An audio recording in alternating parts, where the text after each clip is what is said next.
Hello, মানি মেহুর চুপকথা চ্যানেলে আরও একটি মিনি ব্লগ নিয়ে তোমাদের কাছে চলে এসেছি।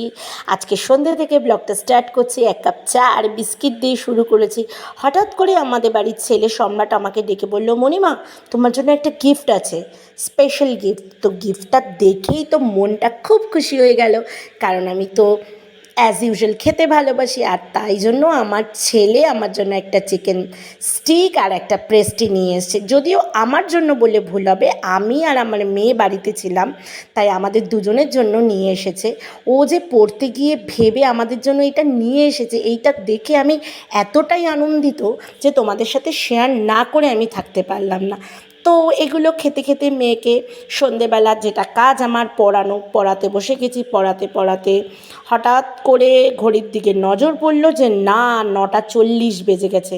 আর তো পড়ার ঘরে বসে থেকে আমার কাজ নেই, এবার তো ডিনারের দিকে যেতে হবে, কারণ ডিনার প্রিপারেশন করতে হবে। ওদিকে ওর বাবা চলে আসবে, ওরও খিদে পেয়ে যাচ্ছে। তো ওকে অঙ্ক দিয়ে আমি এই অঙ্ক করার মাঝখানে ওকে একটু খাইয়ে দিয়েছিলাম রাতের খাবারটা, কারণ যাতে ওর সময় নষ্ট না হয়। আর আজকে আমাদের খাবারে যেটা ছিল ঢ্যাঁড়স আলু ভাজা, আমড়ার ডাল আর ধোকার ডালনা। যদিও আজকে মাছ বা মাংস বা ডিম কিছুই ছিল না, নিরামিষ ছিল। আর ছিল ভাত আর বাঁধাকপির পাতা বাটা।